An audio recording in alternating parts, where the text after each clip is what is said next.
రీసెంట్‌గా 'రాజమౌళి' అలాగే 'మహేష్ బాబు' ఇద్దరు కూడా ఒక అనౌన్స్‌మెంట్ అయితే ఇచ్చారు.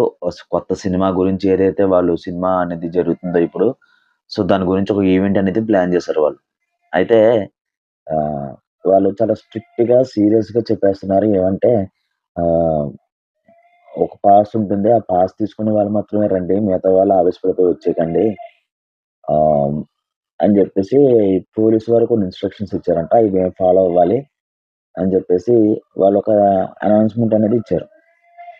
సో, నాకొకటు అనిపిచ్చిందేంటంటే, అసలు ఈ ఈవెంట్‌కి ఎందుకెళ్ళాలి? ఎలాగో కొన్ని రోజుల్లో సినిమా వస్తది గదా! సినిమా చూడొచ్చు కదా! సరిపోద్ది కదా! మనం ఎవరెవరినో హైలైట్ జేస్తాం.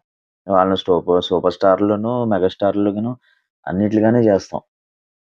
కాపోతే కొంతమంది హీరోస్ ఎట్లా ఉంటారంటే కొంచెం పట్టించుకోరు. ఇప్పుడు 'తొక్కిసలాట' జరిగిందనుకోండి ఎవడు రెస్పాన్సిబిలిటీ తీసుకుంటాడు? ఎవడు తీసుకోడు కదా! చాలా మంది ప్రాణాలు అలాగే పోగొట్టుకుంటారు. అంటే అభిమానం కట్టలు తెంచుకొని ఎదరికెళ్ళిపోతా ఉంటదనమాట. ఎవరిని నేను తప్పుగా అనట్లా. ఎందుకంటే ఎవరైనా ప్రాణాలే, ఎవరైనా మనుషులే. కాపోతే అభిమానం అంటే ఎలా ఉండాలి అంటే ఆహ్, బావున్నారు. వాళ్ళింకా మంచి సినిమాలు తీయాలి. ఒక మంచి పొజిషన్‌లో ఉండాలి. సరిపోద్ది. అంతేగాని ఇప్పుడు వాళ్ళ గురించి మనం అంత పరిగెత్తుకొని అంత దూరం వెళ్ళిపోయి పాసులు తెచ్చుకొని లేకుంటే టికెట్ కాస్ట్ ఎంతుంటది? మహా అయితే ఒక రూ. 1000 1000 పైనే ఉంటది. 1200, 1500, 2000 ఉంటాయి. ఈ డబ్బంతా ఎవరికెళ్తది? ఆ ఈవెంట్ ఆర్గనైజ్ చేసినందుకు సగం వెళ్తది. ఆళ్ళొచ్చినందుకు సగం ఇత్తారు. మధ్యలో నలిగిపోయేదెవరు? ఈ ఫాన్స్, ఆడియన్స్. కాబట్టి వీలైనంత వరకు వెళ్ళకపోవడమే మంచిది నా అభిప్రాయం అయితే. ఎలాగో స్క్రీన్ మీద చూత్తాం. ఎలాగో హిట్ చేసేస్తాం. ఆళ్ళు మనల్ని చెయ్యన్నా, తూ అన్నా మనకెలాగో సిగ్గుశరాలుండవు కాబట్టి మనం ఆళ్ళని హిట్ చేసేత్తాం. ఆళ్ళేమో మన డబ్బులతో ఆళ్ళు ఎంజాయ్ జేస్తారు. మళ్ళీ ఏమనంటే మేము కష్టపడ్డాం అంటారు. అంతే ఇప్పుడు ఎవరి సపోర్ట్ లేకుండా ఎవరు సూపర్ స్టార్‌లు అవ్వరు.